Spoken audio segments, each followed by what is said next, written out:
Hapon nga lamang po, November 1, ay ginunita ang tinatawag na Araw ng mga Patay. At sa ganitong mga panahon, makikita natin na malilinis, maayos ang mga puntod ng mga yumao, marahil bagong pintura. Pero hindi natin maitatanggi sa bagay na ito ay kung anong nasa loob nito.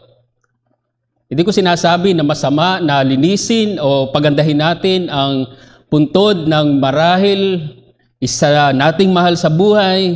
Hindi. Katunayan, marapat lang na gawin natin ang mga bagay na ito bilang pagpapahalaga sa kanila. Pero ang masama dito ay kung ganito ilarawan ng ating pagkatao. Maganda sa labas, subalit pangit o bulok sa loob. At ganito inilarawan ng Panginoong Hesus ang mga eskriba at mga pariseyo. Mateo 23, talatang 27, ang sabi ng Panginoong Hesus, kahabag-habag kayo mga eskriba at mga pariseyo, mga mapagkunwari, sapagkat tulad kayo sa mga pinaputing libingan na magandang tingnan sa labas, ngunit sa loob ay puno ng mga buto ng mga patay at ng lahat ng uri ng karumihan. Dito makikita natin ang kabulukan ng kalooban ng isang tao. At wag nawang mangyari sa atin ang ganito mga kapatid. Kaya ito yung tutunghayan natin sa ating bagong seryeng ito para sa ating buwang ito ng anibersaryo. At ito nga ay pinamagatan kong panloob, hindi panlabas. At ang simple nating panalangin, sana'y samahan at pagpalain tayo ng Panginoon sa ating bagong seryeng ito. At sa pag-uumpisa nga po ng ating bagong seryeng ito ay iniimbitahan ko kayong buksan ang inyong mga Biblia mula sa Ebanghelyo ni Marcos, Kabanata 7. Tutunghayan natin ang mula talatang 1 hanggang 13. Ebanghelyo ni Marcos 7, talatang 1 hanggang 13. Ito po ang sinasabi ng salita ng Diyos. Nang sama-samang lumapit sa kanya ang mga pariseyo at ang ilan sa mga eskriba na nanggaling sa Jerusalem, kanilang nakita ang ilan sa kanyang alagad na kumakain ng tinapay na marurumi ang mga kamay, sa makatuwid ay hindi hinugasan. Sapagat ang mga pariseyo at ang lahat ng mga Hudyo ay hindi kumakain, malibang makapaghugas na mabuti ng mga kamay na sinusunod ang tradisyon ng matatanda. Kapag nanggaling sila sa palengke, hindi sila kumakain malibang nalinis nila ang kanilang mga sarili. At marami pang ibang bagay ang kanilang sinusunod gaya ng mga paghuhugas ng mga tasa, mga pitsil at mga lalagyang tanso. Kaya't siya'y tinanong ng mga pariseyo at ang mga eskriba, bakit ang iyong mga alagad ay hindi lumalakad ayon sa tradisyon ng matatanda, kundi kumakain ng tinapay na marurumi ang mga kamay? At sinabi niya sa kanila, tama ang pahayag ni Isaias tungkol sa inyo ng mga mapagkunwari. Ayon sa nasusulat, iginagalang ako ng bayang ito ng kanilang mga labi, subalit ang kanilang puso ay malayo sa akin. At walang kabuluhan ang pagsamba nila sa akin na itinuturo bilang aral ang mga utos ng mga tao. Iniwan ninyo ang utos ng Diyos at inyong pinanghahawakan ang tradisyon ng mga tao.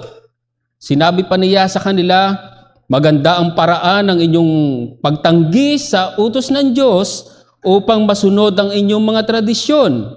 Sapagkat sinabi ni Moises, igaling mo ang iyong ama at ang iyong ina, at ang sino mang lumait sa iyong ama o sa ina ay dapat patayin. Ngunit sinasabi ninyo na kung sabihin ng isang tao sa kanyang ama o ina, ang anumang tulong na mapapakinabang nyo sa akin ay korban, na nangangahulugang handog, at pagkatapos ay hindi na ninyo siya pinahihintulutang gumawa ng anuman para sa kanyang ama o ina, kaya't pinawawalang kabuluhan ang salita ng Diyos sa pamamagitan ng tradisyon na inyong ipinamana, at marami pa kayong ginagawang bagay na katulad nito. Sa ating nakaraang serye, nakita natin na ang Panginoong Hesus ay nagkaroon ng mga komprontasyon sa mga religious leader na ito ng bayang Israel, ang mga eskriba at mga pariseyo. at iyon ay sa iba't ibang kadahilanan. Nagmula yan sa Kabanata 2. At muli ay nagkaroon ng konfrontasyon ng ating Panginoong Hesus sa mga religious leader na ito, at ito ay sa ating teksto. At ito ay may kinalaman naman sa hindi daw paghuhugas ng kamay ng kanyang mga alagad bago kumain. Alam nyo, bukod sa written law o yung Torah or Law of Moses, meron pang tinatawag ang mga Hudyo na oral law or oral tradition. At ito ay umiiral sa panahon ng ating Panginoong Hesus hanggang sa ito ay maisulat noong AD 200 na tinawag na Misna. At ito ay nagpatuloy pa na maisulat sa ibang mga pagsulat gaya ng Talmud. At isa sa mga ito ay itong paghuhugas ng kamay bago kumain. Ito ay may kinalaman sa ritual na paglilinis o ceremonial purity, at ito ay napakahalaga para sa kanila. Halos lahat ng mga Hudyo, scribes and Pharisees, at hindi naman daw talaga totally lahat, pero halos lahat ng mga Hudyo, kung ikaw ay isang Hudyo, ay ginagawa ang tradisyon o kaugalian na ito. Ay kung ganon, ay si Jesus bilang Hudyo, kasama ang kanyang mga alagad, ay hindi gagawin ng mga bagay na ito, ay talagang magkakaproblema siya, lalo pa sa mga religious leader na ito. Pero dito ay pinakita ng Panginoong Jesus ang kapaimbabawan ng mga taong ito, sapagkat hindi talaga nila pinapahalagahan ang kautusan ng Diyos, kundi ang mga turo na tinanggap nila sa kanilang mga ninuno. At napakadelikado nito mga kapatid kapag ganito ang nangyari sa atin. Ngayon, marahil may itatanong nyo kung bakit napakadelikado nito. Sapagkat ito ay taliwas sa prinsipyo ng salita ng Diyos. Sapagkat ito ay labas sa kalooban ng Diyos. Kaya ito yung aking mensahe ngayong hapon. Ang panghahawakan sa turo ng tao ay hindi lamang naglalayo sa Diyos, kundi naglalapit sa kasalanan. Ang panghahawakan sa turo ng tao ay hindi lamang naglalayo sa Diyos, kundi naglalapit sa kasalanan. Kung titingnan natin, parang walang masama ang panghahawakan sa tradisyon. Siguro kung tama ang paglalapat natin dito, parang wala namang problema dito. Pero kung ito ay lumalabag, kumukontra, sumasalungat sa salita mismo ng Diyos, mali ito. At ganito ang nangyari sa mga religious leader na ito ng bansang Israel.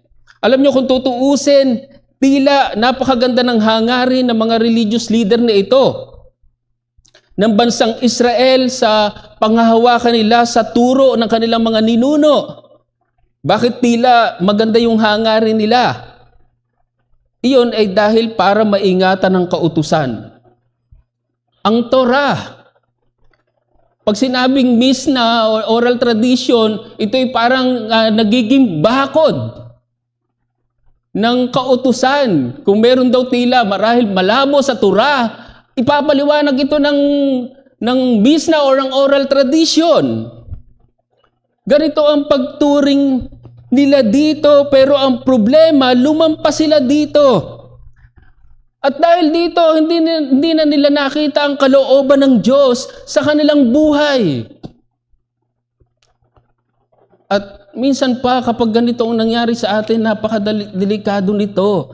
Ngayon, nais kong tingnan natin ang dalawang bagay na nagpapakita ng panghahawakan sa turo ng tao. Ito yung dalawang bagay na masasabi nating bunga o naging bunga ng panghahawakan sa turo o tradisyon ng tao. Una, walang tunay na debosyon sa Diyos. Walang tunay na debosyon o pagmamahal sa Diyos. At pangalawang bagay, walang tunay na hangarin na sundin ng Diyos. Walang tunay na hangarin na sundin ng Diyos, at ang tinutukoy ko ay ang kanyang kautusan. So yung unang bagay na masasabi nating resulta ng panghahawakan sa turo o pantaong tradisyon ay ang kawalan ng tunay na debosyon o pagmamahal sa Diyos. Alam natin na ang mga taong ito ay kilala sa kabanalan. Marahil pag sinabing Pharisees, scribes, iisipin mo na sila'y maka-Diyos. Subalit hindi ito totoo sa kanila. Ang dahilan nito ay sapagkat hindi nila hinahanap ang kalooban ng Diyos sa pamamagitan ng kanyang salita. Kaya hindi naging totoo sa kanila yung kanilang sinasabing pagiging mga maka-Diyos ay dahil hindi mismo nakaangkla doon sa kautusan mismo nila. Kung tutuusin, mapalad ang mga taong ito, meron silang salita ng Diyos. Pero dahil sa pagpapahalaga nila ng higit sa turo o tradisyon ng tao na kanilang mga ninuno, ang resulta, nalayo sila sa Diyos. So sa halip na mapabuti, ang tao ay napapasama dahil sa panghahawakan sa turo ng tao.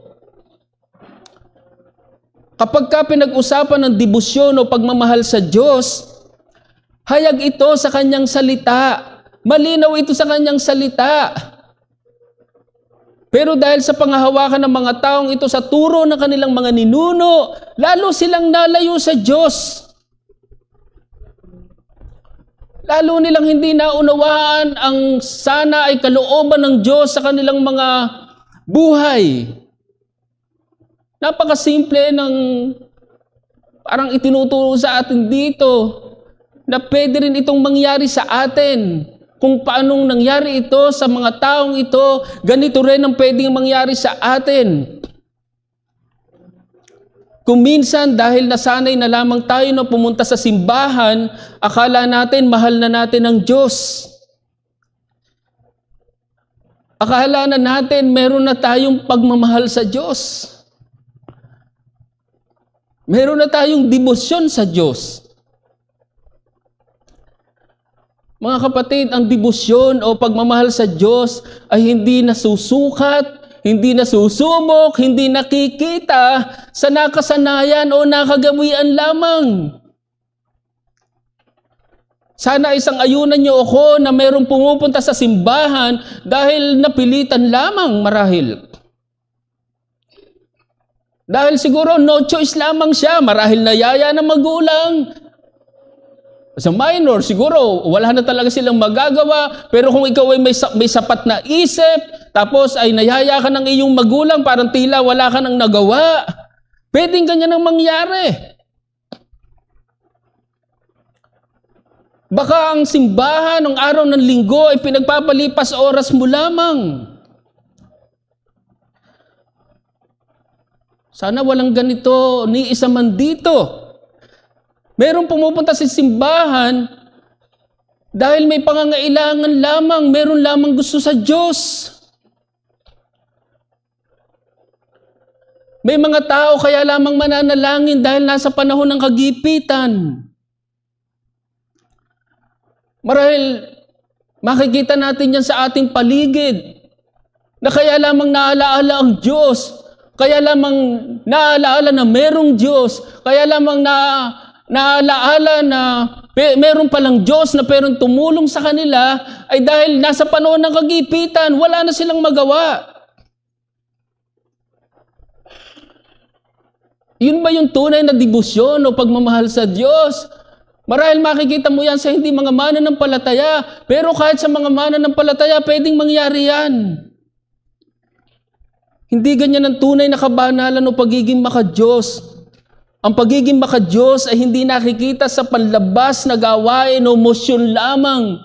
Go to the flow. Pwede tayong sumamba sa Diyos, pero malayo ang ating puso sa Diyos. Diba, yan ang malinaw sa ating nabasa na sinait mismo ng ating Panginoong Jesus. Matapos siyang sitahin sa talatang 6, iginagalang ako ng bayang ito ng kanilang mga labi, subalit ang kanilang puso ay malayo sa akin. Wala silang demosyon, wala silang pagmamahal sa Diyos.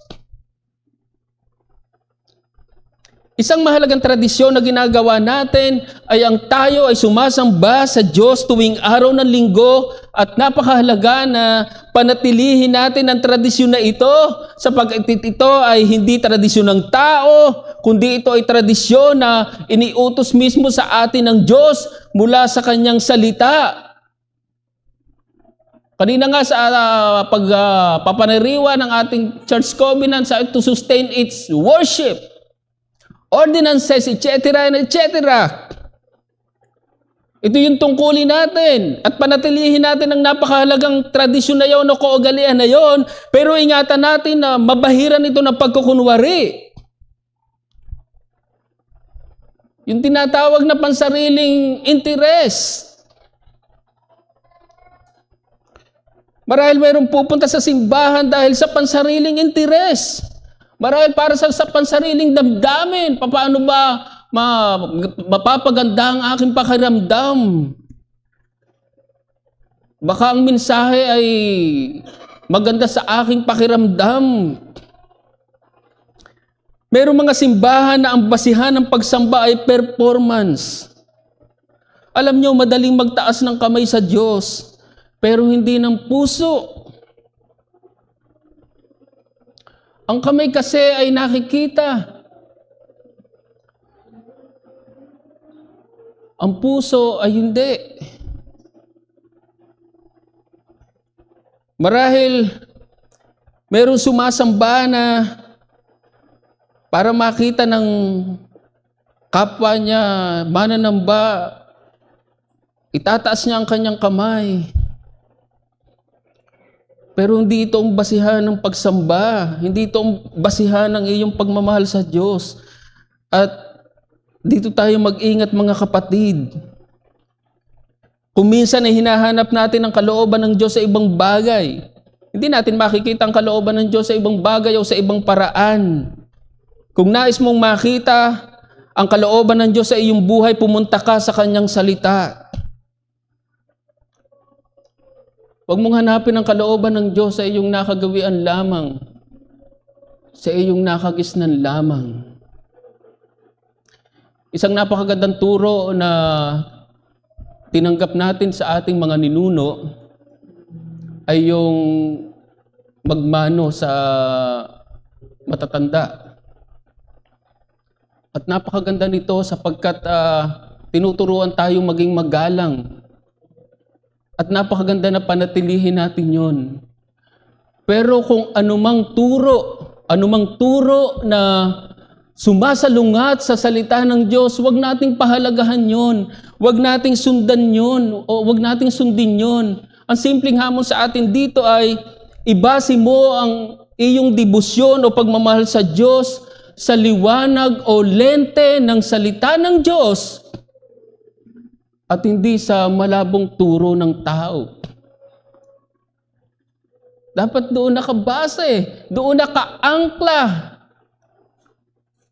Sapagkat napakamapanganib kung ang pagbabasehan mo ng iyong pagmamahal sa Diyos ay dahil nakagisnan mo lang. Pansinin niyo halimbawa sa mga taong ito. Hayag sa mga taong ito ang sinabi mismo sa kanilang kautusan. Ang sinabi mismo sa salita ng Diyos. Ano yon? Isang halimbawa. At iyon ay ang ibigin daw nila ang Diyos na kanilang buong puso, ng kanilang buong kaluluwa, ng kanilang buong paglakas, at kanilang buong pag-iisip. Katunayan, una iyon at dakilang utos. Alam na alam nila yon, memorize nila yon, pero makikita nyo ang kawalan ng mga taong ito ng pagmamahal sa Diyos. Ang dahilan niyan ay dahil sa higit nilang pagpapahalaga sa turo ng tao. Ang turo ng tao hindi magdadala sa iyo sa tunay na kabanalan. Marahil sa panlabas, oo, pero sa panloob, hindi. Ang mga eskriba at mga Pariseo ay ginagalang sa kanilang lipunan noon. Katunayan, gustong-gusto nga nila yun eh. Lahat marahil magpepay ng respect sa kanila. Pero ang mga taong ito walang galang sa Diyos. Ganyan sila kapaimbabaw sa harap ng Diyos, at ito yung ingatan natin, mga kapatid. Isa sa mga anomalya sa Roman Catholic Church noon in history ay yung tinatawag na simony. Kung kayo pamilyar sa simony, ito ay pagbibenta at pagbili sa posisyon sa simbahan. Gusto mo magkaroon ng posisyon sa simbahan, whether bishop or kung ano pa man, may pera ka, bilhin mo. Mabibili mo. Yan ay isang halimbawa ng kabanalan o debosyon. Pagmamahal sa Diyos ay panlabas lamang, performance lamang. Hindi dapat maging ganon. Subalit pangalawang bagay na makikita natin dito na rahil resulta ng pangahawakan sa turo ng tao ay ang walang tunay na hangarin na sundin ng Diyos, at iyon ay ang kautusan ng Diyos. Malinaw muli na pagdating sa kautusan, walang uubra sa mga taong ito. Sa mga eskriba at mga Pariseo, alam nila ang bawat detalye ng kautusan, pero dito ipinakita na sila mismo ay walang hangarin na sundin ito. Pansinin niyo halimbawa ang sinabi sa 5 utos. Di ba sinabi doon na igalang mo ang iyong ama at ang iyong ina? Dinuktungan pa ng Panginoon at sinabi pa na ang sino man daw lumait sa ama o sa ina ay dapat patayin. Alam ng mga scribe at mga Pariseo yan, pero ano ang ginawa nila dito? Binabaluktot nila ito, at muli yun ay dahil sa kanilang tradisyon. At iyon ay yung tinawag nila na korban. Ang ibig sabihin sa salitang Hebreo ay handog. Offering. Ito ay isang panata o vow na kung saan ang iyong ari-arian ay iyong itinatalaga sa Diyos. Ibig sabihin, hindi ito pwedeng gamitin sa anumang karaniwang gamit. Exclusively for God. At kapag ikaw ay namatay, ito ay mapapunta sa pag-aari ng templo. Bagaman sa kasalukuyan, ikaw pa rin ang may kontrol dito sa lahat ng iyong ipinangako sa Diyos. Ganun mang kalaki yung ari-arian na yon, at yun niya ay habang ikaw ay nabubuhay, ikaw pa rin naman ang may kontrol doon sa iyong ipinanata na ari-arian na yon. Pero hindi pwedeng gamitin sa anumang karaniwang gamit. Ang mabigat dito, kasama na doon ang pagsuporta sa iyong mga magulang. At hindi pa ito natatapos dito. Matapos mong italaga o ipanata ang iyong ari-arian sa Diyos, ikaw ay dinidiscourage sa mga pari na talikuran o hindi tupdin ang iyong pinanatang ito para magamit mo sa karaniwang gamit. Ganyan ang ginagawa ng mga religious leader na ito. At kung gusto mong i-withdraw o i-cancel ang iyong panatang ito, kailangan mo pang magbayad ng halaga. Para sa lalaki daw, 50 shekels. Hindi ko alam kung silver or gold. At para sa babae, 30 shekels according to Josephus in his Antiquities. So kung ganon, mapapansin nyo yung intensyon talaga ng tradisyon na ito. Gustong ipakita dito, gustong sabihin ng mga pare, mas mabuti ang mga bagay na ginagawa mo sa Diyos. Kung ikaw ay namanata, yung mga ari-arian, wag mo i-cancel para lang sa Diyos yan. Yan ang kanilang ipinamumuka, tinuturo. Mas mahalaga kayo sa ibang bagay, mga karaniwang gamit, kasama na doon ang tungkulin sa iyong mga magulang. At iyon ay ang masuportahan sila. Tama ba yun? Lalo na marahil sa kanilang katandaan, tama ba na hindi mo suportahan yon? So ano yung simpleng itinuturo sa atin dito? Ang panghahawakan sa turo ng tao ay sanhi ng pagsuway sa turo o utos ng Diyos. Mapapansin nyo ang pagtanggi ng mga taong ito sa utos ng Diyos.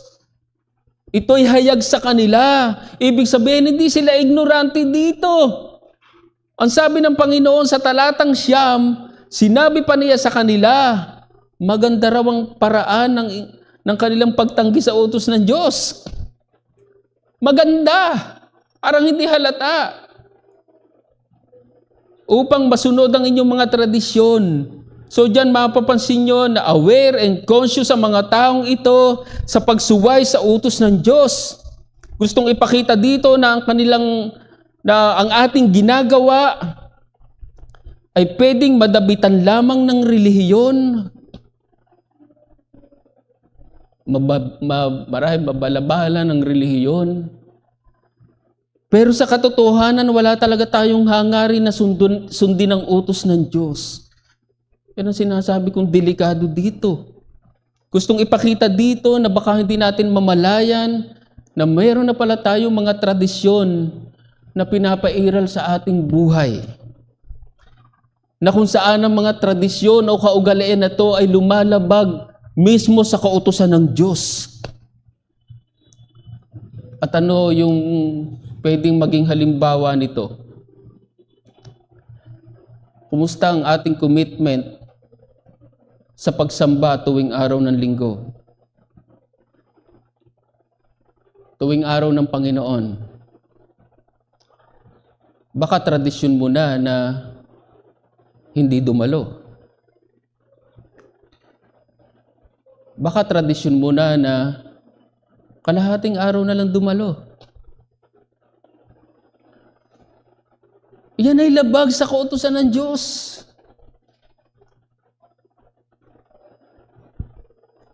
Lalo kung walang dahilan. Kumusta ang ating commitment sa sama-samang pananalangin? Baka tradisyon mo na hindi dumalo. Yan ay labag sa kautusan ng Diyos. Kumusta ang iyong commitment sa mga gawain ng iglesia? Baka tradisyon mo na hindi makiisa sa mga gawain ito. Yan ay labag sa kautusan ng Diyos. Yan ay ilang mga halimbawa lamang na pwedeng maging kaugalain natin. Bilang mga Kristiyano. Yan ay paglabag sa kautusan ng Diyos, labag sa Kanyang salita. Sa iyo na nagpapahayag na Kristiyano, sa iyo na nagsasabing tagasunod ni Kristo, baka tradisyon mo na hindi magpamiyembro. Baka kaugalian mo na hindi magpabautismo. Baka kaugalian mo na magsolo na lang na Kristiyano. Yan man ay pagsuway sa kautusan ng Diyos. Subalit sa iyo na hindi pa Kristiyano, baka tradisyon mo na dumalo, makinig ng salita ng Diyos. Marahil gusto mo linggo-linggo nasa simbahan ka, pero wala kang hangarin na tumugon sa panawagan nito. Yan man ay isang tradisyon o kaugalian na lumalabag sa kautusan ng Diyos. Kaya ikaw man ay tinatawagan ko na mag-ingat. May mga tao na dahil sa tradisyon, hindi nila nasusunod ang utos ng Diyos. Hindi nila nasusunod ang kalooban ng Diyos. Marahil meron kayong maririnig, dito na ako nagising, dito na rin ako mamamatay. Dito na nagmulat ang aking mga mata, dito na rin pipikit. Ay hindi po tama iyon. Kung ito'y utos ng Diyos, okay lang sana, pero kung ito'y nakagisnan mo lamang, mali yun. At gusto kong sabihin na mapapahamak ka sa ganyang paghawak sa tradisyon. Marahil kayo na-encounter nyo na ang ganyang mga pangangatwiran. Ang mabigat sa sinasabi dito ng Panginoon, dahil daw sa kanilang mga tradisyon, pinawawalang kabuluhan nila ang salita ng Diyos. Mula sa kautusan ng Diyos, sa huli binanggit na ay ang salita ng Diyos na mismo. Ganun ang nangyayari. Anong ibig sabihin na dahil sa kanilang mga tradisyon, pinawawalang kabuluhan nila ang salita ng Diyos? Ibig sabihin, sa halip na magkaroon ng bisa o epekto ang salita ng Diyos sa buhay ng tao, lalo silang napapasama, lalo silang napapariwara. At ganito ang ginagawa ng mga taong ito. Malinaw iyan muli sa sinabi ng Panginoong Hesus sa Mateo 23, talatang 15, kahabag-habag kayo mga eskriba at mga pariseyo, mga mapagkunwari, sapagkat nilalakbay ninyo ang dagat at ang lupa upang magkaroon ng isang mahihikayat, at kung siya ay mahikayat na, ay ginagawa ninyo siyang makalawang ulit pang anak ng impyerno kaysa inyong mga sarili. Ganyan ang epekto ng turo ng tao. Kaya ganyan kapanganib ang turo ng tao. Kaya ito ay nagtuturo din sa atin na kung tayo man ay nasasaway na itutuwid ng salita ng Diyos, iyon ay dahil iyon ang layunin niyon.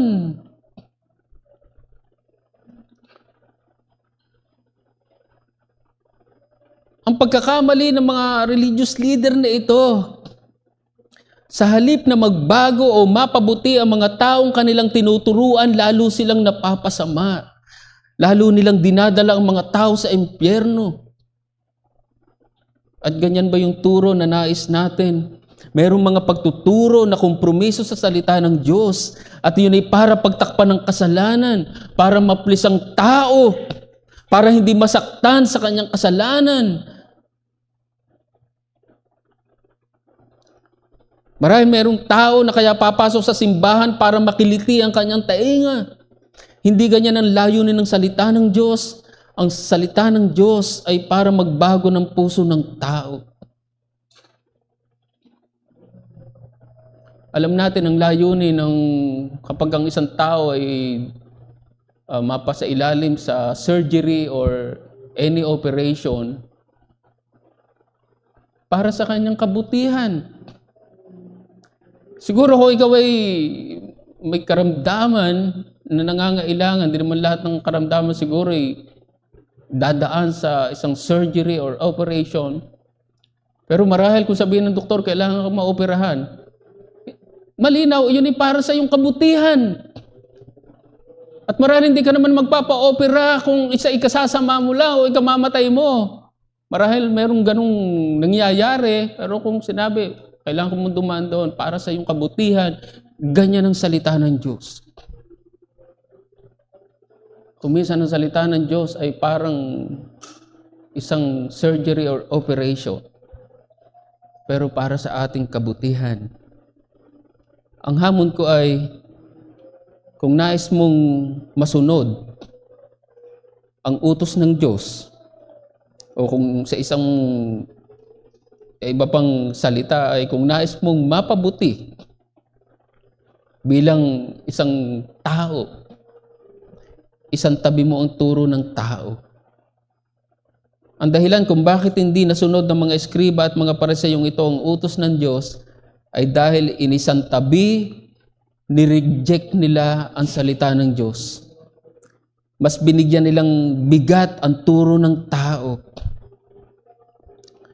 Ipinapakita dito na kailangan mong pumili. Kung hindi, walang pagsunod. At kung walang pagsunod, walang pagbabago ng puso. Walang pagbabago ng kalooban. Gaya ng alam din natin, noong Biyernes ay kaarawan ng Reformasyon. Alam natin na kaya nagkaroon ng Reformasyon ay dahil mayroong isang tao na nagpahalaga sa ng higit sa salita ng Diyos kaysa turo ng tao, kaysa turo ng simbahan. At gaya ng alam natin, walang iba kundi si Martin Luther. At dahil doon, nagkaroon ng reformasyon na hanggang ngayon ay tinatamasa natin.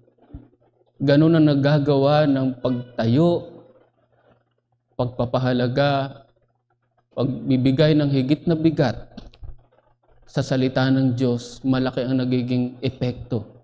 Hindi ko sinasabing maging isang reformer tayo, pero tingnan nyo ang inyong sarili, ang ating mga sarili, na marahil sa pagtayo mo sa sinasabi ng salita ng Diyos, unang-una ay pwedeng magbago ng iyong puso at marahil pwedeng maka-impluwensya pa sa puso ng iba kaysa maging daan ng ikapapahamak ng iba gaya na nangyari sa mga eskriba at mga Pariseo. At sana ay buksan ng Panginoon ang ating mga mata sa bagay na ito, ipakita ng Panginoon ang katotohanan na nasa sa kanyang salita, nang sa ganon ay maituwid tayo sa anumang kamalian na marahil pwede tayo, na mayroon tayo kaugalian na sumasalungat sa salita ng Diyos. At sana ito yung ating maging panalangin sa ating magiging himno na awitin bilang tugon. Aking mga matay buksan, magandang sinabi sa unang bahagi ng unang saknong. Ang sabi dito, ang aking mga matay buksan, katotohanan ay mamasdan. Sa akin ay iyong ibigay ang susi ng kalayaan. Bilang tugon, awitin po natin, aking mga matay buksan. Magwakas po tayo sa panalangin, mga kapatid. O dakila namin Diyos, aming mabuti at mapagbiyayang Ama, nagpapasalamat kami sa iyo, Panginoon, sapagkat ang iyong salita ay hayag sa amin. Salamat sa patuloy na pagtuturo nyo mula sa iyong salita.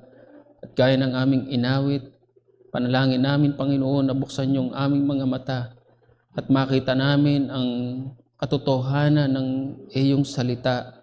Marahil mayroon kaming mga kamalian na nasa sa aming mga puso. Marahil mayroon kaming mga kaugalian na sumasalungat sa liwanag ng iyong salita.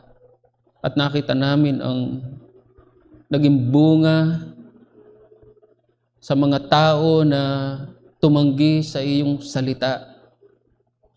Walang tunay na pagmamahal sa iyo, walang tunay na kabanalan, walang tunay na pagsunod sa iyong kautusan. Panginoon, naway ilayo nyo kami sa malubhang kasalanan na ito. Naway pagyamanin nyo ang aming pagmamahal sa iyo, Panginoon, dahil ito ang sinasabi ng iyong salita. Salamat, O Diyos, dahil sa pamamagitan ng iyong salita ay nababago ang aming mga puso at ito ang aming hangarin. Naway hindi kami matapos sa aming mga panlabas na kabutihan, panlabas na kabanalan. Pagkos hangarin namin, Panginoon, na magkaroon kami ng tunay na puso, kalooban na nagmamahal sa iyo, handang sumunod sa iyong kalooban sa aming mga buhay. Kaya salamat sa iyong kabutihan sa amin bilang isang iglesia. Patawarin niyo kami kung minsan ay nakakasalungat sa pamantayan ng iyong salita dahil sa aming mga kanya-kanyang kaugalian. Panginoon, naway ilayo niyo kami sa mga bagay na ito. Kaya salamat, O Diyos, at nawa maging sa mga oras na to kung merong isa na kaluluwa na nangangailangan ng iyong kaligtasan dahil ito ang sinasabi ng iyong salita, ito yung kalooban niyo sa kanyang buhay. Naway ang iyong salita pa rin ang mangusap sa kanya at tulungan niyo siya na tumugon dito, Panginoon. Kaya muli, salamat po. Tunay na pinupuri ka sa mga oras na ito At ito ang aming panalangin sa pangalan ng aming Panginoong Hesus. Amen.